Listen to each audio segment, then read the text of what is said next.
you? Are you all right? Hi, Auntie Em. I thought you were asleep. I'm sorry. When I saw you weren't in your room, I just fancied a change of scenery.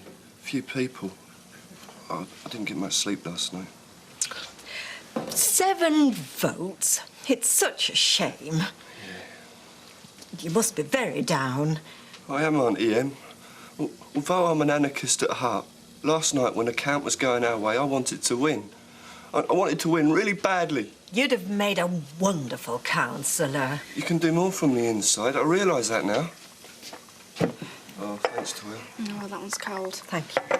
You're a star. And I feel really bad about letting you down after all the hard work you put in. I'd do it all again. I know. No, only I thought I'd just pop round before I go into work. Oh. And you're all right, are you? Yes, I'm all right, Alec. And look, don't take this the wrong road, will you? But I'm not an invalid. I don't need 24-hour surveillance. Yeah, well, there's no harm in checking. Well, Leanne's downstairs. If they were out wrong, she'd have let you know. Yeah, well, I prefer the personal touch. Well, you've checked and I'm all right. So if you leave me while I get dressed, I'm sure Leanne will be pleased to see me in that shop. You're never going working down there today. Well, of course. I mean, who else is going to keep ship afloat? Well, you did suggest Ken. Ken Barlow? Did I? I can't remember. Hey, Alec, I have no memory of that at all. Well, it's early days yet. I mean, your system's had a shock, Rita. It's not a bad idea. Ken, will you ask him? Yeah, leave it to me. Hey, Alec, I don't know what's happening to me. Look, rest. That's what you need. Rest and more rest. Morning, ladies. How are we all? Councillor Roberts. What can I say except what are you doing here on a Saturday morning? She's working, Fred.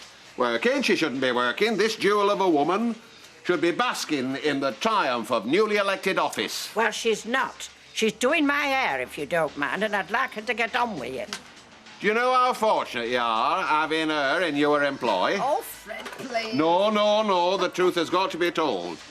Do you realise the financial implications that could result from having Councillor Roberts working here? Yeah, bankruptcy if you stand there keeping her away from her work all day. Hey, something you'll have to get used to. I say you'll have to get used to that. What, bankruptcy? Absence. Flexibility is the name of the game in a councillor's life. Fred, what exactly are you trying to say? Nothing. Look, Fred, it's really best if you leave us to it because Saturday's our busiest morning. We've got Maxine away. Audrey, hang on. What do you mean, Fred? He means, Fiona, that I'm going to have to spend some of my time at council meetings. Council, committee, policy groups, think tanks... Yeah, but it's not going to affect my hours here, honestly. No, you can't say that, Audrey. Yes, Fred, I think I can. Now, look, would you go, please, and just let us get on here, right? Yes. Right. Very good, then. Never let it be said I came between a good woman and her work. Well, try, ladies.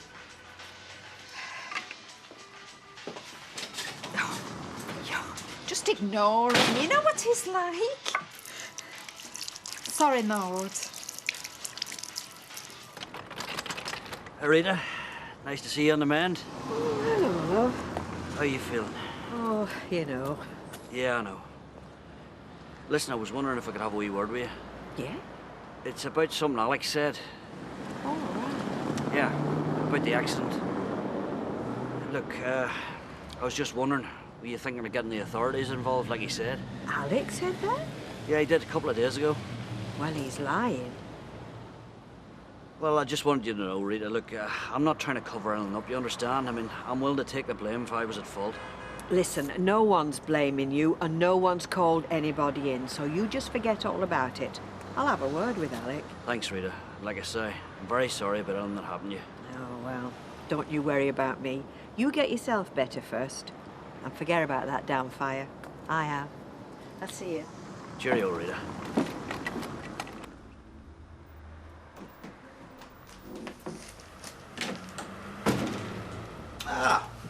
So, how's the Kingmaker doing today? The Queenmaker is doing very well, thank you, Alec. And to show you how well I'm doing, I will have a small tincture of your finest Scotch and threat by way of celebration. Right.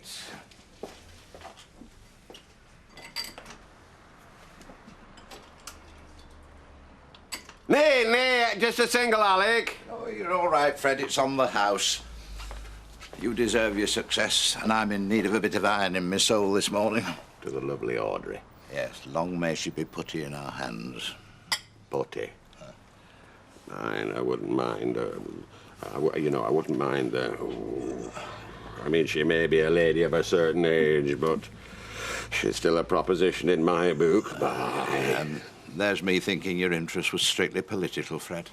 There comes a tide in the affairs of men, Alec. Aye, well, if you're dipping your toe in the water, watch you don't get out your depth. Yeah, Bob. There's not a case of still waters running deep there, is it? You know where you are with Audrey. What you see is what you get. Yes, and what do you hope to get, Fred? Me? Personally, I will catch any crumbs thrown my way. And politically? Very handy, very useful. Our representative inside that council chamber. Forewarned is forearmed. Exactly. Oh, and I thought a little celebration this evening. Few drinks, sandwich. Say thank you to our voters. Yes, well, I can do that all right. And don't fret, I shall foot the bill myself. And see, I shall want a discount, mind. Oh, well. Queen of the May, Queen for today. What are you having, Councillor Bray? I'm having problems, thanks to you. I deliberately, as yet, have said nothing about time off for these council meetings. Then you swan in shooting your mouth off, and now I'm suddenly into explanations. Well, I'm sorry if I've caused you any embarrassment, Audrey, but I'm not sure that is just reward for a man who's pounded the streets on your behalf for the past few months. Nevertheless, I will be grateful if you keep your mouth shut in future. I do know the score, Fred, really. Got your woman in then, Alec? You should see she started as she means to go on. You know what they say, power corrupts. Let's hope so, shall we? Oh, look, don't think I'm being presumptuous, Ken, but you wouldn't be by any chance looking for work, would you? I thought I'd made my position on working for you quite clear, Alec. Oh, look, it's not me. Not escorting. No, this is a bit closer to home. It's just across the road, in fact. Rita wants someone to look after the cabin while she gets on her feet, someone she can trust. She wondered if you'd fancy it.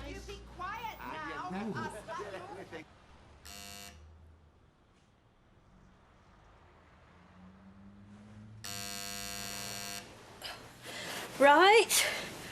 Just a minute. Just a minute. I'm coming. Coming. Oh, yes? Mrs. Sullivan? Yes? My name's Dalton, John Dalton. I've come to talk to you about the accident. Sorry? The accident regarding your fire? Can I come up and see you? Sorry, I don't understand. Are you insurance? If you let me in, Mrs. Sullivan, I'm sure I can explain. Oh, right. Just a minute.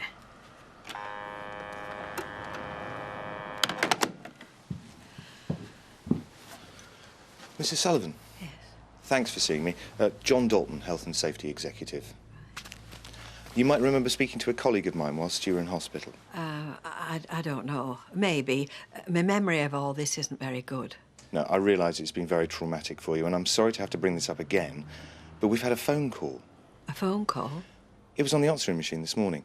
Now, I know that my colleague said you couldn't remember the name of the company who fitted the appliance. That's right. Well, the caller claimed it was a firm called McDonald and Webster. Can I ask if that means anything to you?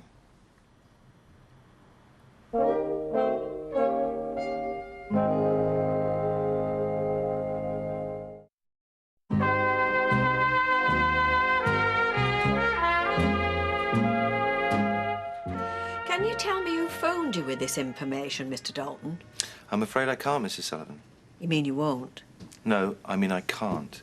It was an anonymous call made on your behalf. Oh. Rita, your door was open. I thought... Oh, I'm sorry. I thought I shut it. Oh, that's all right. This is Alec Gilroy, a friend of mine. Alec, this is Mr. Dalton, the Health and Safety Officer. Oh, all right. Health and safety, really. Mr. Dalton. Yes, Mr. Dalton's come to see me following an anonymous phone call. Oh, really? Yes, from someone claiming that Webster and McDonald's fitted my gas fire. We took the gentleman's call yesterday. Gentlemen? Oh, yes, sorry, it was a man. I was just asking Mrs. Sullivan if she knew them. Yes, I do know them, but I can't remember who fitted the fire. Have they ever worked for you? Yes, they have. They've done 1 or 2 jobs for me in the past. Including the fire? Rita, why don't you just tell him? Oh, Alec. Come on, why do you persist in this beating about the bush? Because I don't see what good had come of it. It might prevent the same thing happening to someone else, Mrs. Sullivan. I don't think that's likely. The company doesn't exist anymore. Bill Webster went to live in Germany, and Jim MacDonald lives across the road confined to a wheelchair for the rest of his life. He won't be walking again, let alone fitting anything for anybody. Spider, where have you been? Are you all right? Yeah, fine. Can I have an orange juice, please? I called at your house on the way to work, but there was no one there. Yeah, I just needed to think. I went down a cafe. You were so unlucky last night. Yeah, well, it's the way it goes sometimes. How much? No, have that on me. No, come. No, really. Oh, thanks. That's very kind. And don't you go feeling a failure, because you're not. Last night was a moral victory. 2 pints, please. Come here, sit down. Look, I know this is not the best time, but I need to talk to you. Hey, look, if you're worried about me, I'm not worried about you, it's me. Hey, look, Curly, don't be silly. You did all you could. We all did. Not the election. Lorraine? Yeah, she's blown me out. What? She's made it plainly clear that she's not interested. Of course she's interested. Look at the way she's staring at you. Leave it to me. I'll have a quiet word. Well, thanks for talking to me, Mrs. Sullivan.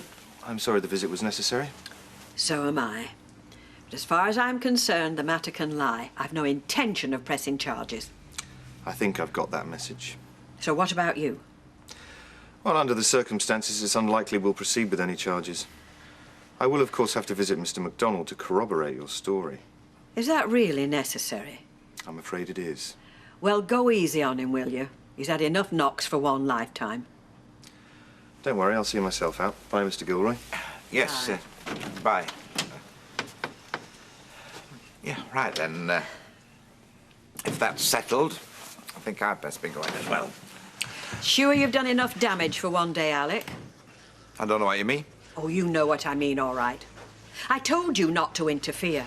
You deliberately went against my wishes. Look, I had to, Rita. An anonymous phone call. It was only right they should pay for what they did to you. That was for me to decide, not you. I was only thinking of your interest. No, you weren't.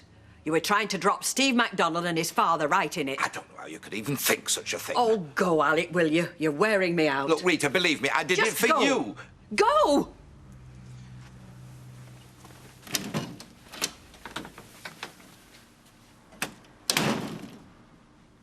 You don't need to come through the back door, Toya. Oh, well, we said we'd keep the secret, didn't we? All right, well, sit down then. Can I get you a coffee or something? No, thanks. I'd rather just get on with business if we can. Okay. Now, before we start, there's 1 or 2 ground rules I want to establish between us. Ground rules? Yeah, conditions. Now, if I set you any work, I want it doing properly, and I want you to meet any deadline that I set. No excuses, okay? Okay. Right? And I want it to be legible. Neat and clear so I can read it. Well, my handwriting's good when I want it to be. Well, that's a start. I really do want to learn, you know. You wouldn't be here if I didn't believe that, Toya. Now, if I'm going to help you, I'm going to have to give you back some self-respect, some self-esteem. What do you mean? Well, you say you feel thick, uneducated. Yeah. Is that because you are thick? I don't know. I can't spell. Shakespeare couldn't spell. He wrote some pretty cracking plays. I wouldn't say I was thick. Well, I mean, I'm not special, but not thick. Lazy, maybe. Do you find what you do at school interesting? No. And they pick on me, the teachers. Do you give them cause? Yeah, sometimes. Well, the trouble is that if you get behind, even just a little bit, we sort of get lost, you know?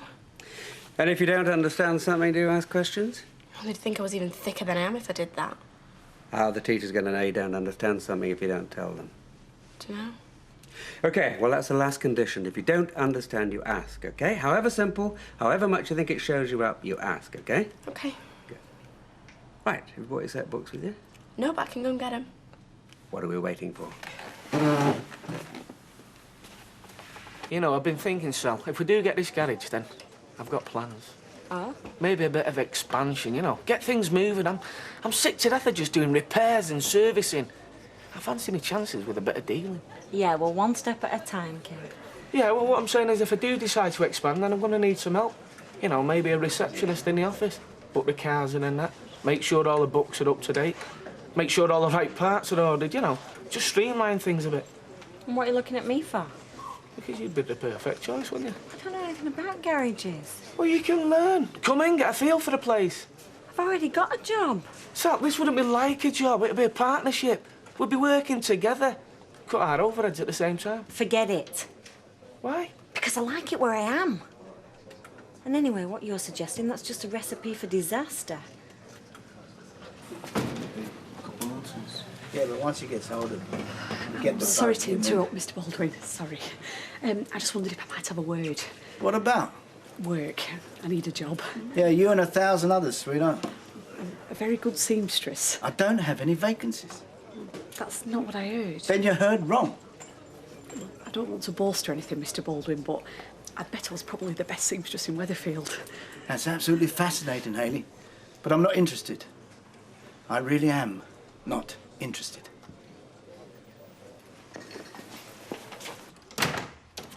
Hiya. Hiya. Cottage pie, all right? Yeah, I suppose so. Well, have you still got the knock-on with me about this garage? No. I'd have made you a proper one, but you know how it is. Where's the kids? Oh, they're over at Grand's playing. She said she'd give them the tea. Do you want this before you get changed or after? You put it in now, haven't you? See, if you worked for yourself, there wouldn't be this rush. Eh? You'd have more time, you could work your own hours. Look, Sal, I'm sure me and you would work great together in that garage. Husband and wife teams aren't a good idea. Why not? Because we'd always be talking about work. Oh, not necessarily. Yeah, we would. You can't help it if you're in business together. It'd be, have you ordered that part for whatever, and what time's that van coming in for a service tomorrow? Yeah, but at least you wouldn't have the factory hours, would you? Kevin, I like my job. And I like the girls. It's a change from the house. If I worked in the garage all day, we'd have nothing to talk about. I just don't see what's so special about working over there, that's all. Yeah? Hello? Hello? Hung up. Hate it when that happens. Oh, it'll just be some kids mucking about. I'm glad me and your lady wife are back on terms, Alf. Aye, well, Fletcher will get you everywhere with Audrey. She loves being the centre of attention. Well, it's the least I can do. I thought I'd blow on it when I opened my big gob in the salon this morning. Yeah, well, don't go thinking that the odd champagne celebration will do the trick forever. Oh? Look, she might seem stupid sometimes, but she's no mug, isn't Audrey? And if you and Alec think you're going to line the pockets with any influence she has in the chamber, forget it. No. I've known Audrey for a long, long time. And I tell you, if she's in this for anybody, she's in it for herself. She's never like that, is she? I'm telling you. I'll tell you something else while we're at it. I didn't vote for her. Actually, I never want to go through that again, ever. Oh, hello. Here's my old political adversary. How are you? Congratulations, Mrs. Roberts. Councillor Roberts. Oh, come on, Fred. Now, let's be generous in our victory. Thank you, Spider. Would you like a glass of champagne, though? What a Thank woman. you. What an open-hearted, generous soul. Are we all charged? Right, you'll be glad to hear that I'm not going to make a speech. All right. Suffice it to say that the best candidate won, and we're here to celebrate that. So, thank you all for helping and for voting for her. Yes, indeed. So, what I'm going to do now is to propose a toast to Councillor Roberts. Councillor Roberts! I'd just like to add something, if I may. You may have won the victory fair and square, Councillor, but I'm warning you, I might have lost the battle, but I haven't given up on the war. That's fighting talk. Hey, you just get on with your serving. He did give me a chance, why? He wouldn't even listen. I know he can be rude when he wants. Yeah, well, it just seems so unfair. I know there's jobs out there, and I know I could do him given a chance. Perhaps I could make a difference. How? I'll pick my moment. thought you were very brave in coming in here tonight. Well, to be honest with you, I didn't know any of this was going on. I came to see you, say thanks. For what? Well, for telling me I wasn't a failure. You know, telling me that we'd won the moral victory. Well, we have. Yeah, you're right. And from now on, I'm going to get back to my old self, get all this power trip out of my mind, and get back to some real issues and a real struggle. I hope you're not including Curly Watts in your calculations. Why, what's wrong with him? Doesn't matter. Well, listen, he fancies you. Do you think I haven't noticed? Yeah, but I think he's really serious. Yeah, well, I'm not. He's the last person on earth I'd fancy. So, you don't fancy him, then? No, Spider, I don't fancy him. I fancy you. Excuse me, can I have a word with you? I thought you were doing that already. You know, Mr. Baldwin, you've an unfortunate manner with you sometimes. Oh, really? Yes, you can be very patronising when you want. Are you looking for a fight, Roy? No, I'm looking for a wager. A wager? I never had you down as a betting man. I only bet on certainties. No such thing. Yes, there is. She's a certainty. It's just that you can't see it. Look, I really haven't got any more time for this. Perhaps this isn't a good idea. You mean you haven't got the stomach for it? I mean I haven't got any more jobs. I'll bet you that my Hayley can out-machine any seamstress on your present staff. Look, just do me a favour, will you? You mean you won't take my bet? Well, what bet? £50. You make it 100. OK. If I lose, you get £100. But if you lose, she gets a job. What do you say? Be at the factory tomorrow afternoon. That's money in the bank. That's 100 quid. Is it because you don't want to be with me? It wouldn't be good for us to be together all the time. It wouldn't be good for anybody. Well, we could give it a go. So I give my job up and then decide it doesn't work out, and there's somebody else sat in my seat at Baldwin's. Hello? Who is it? Nobody. Give it here. Yeah? Who is this? Who is it? Hung up. Right. What are you doing? Dialing 1471. Then we'll know.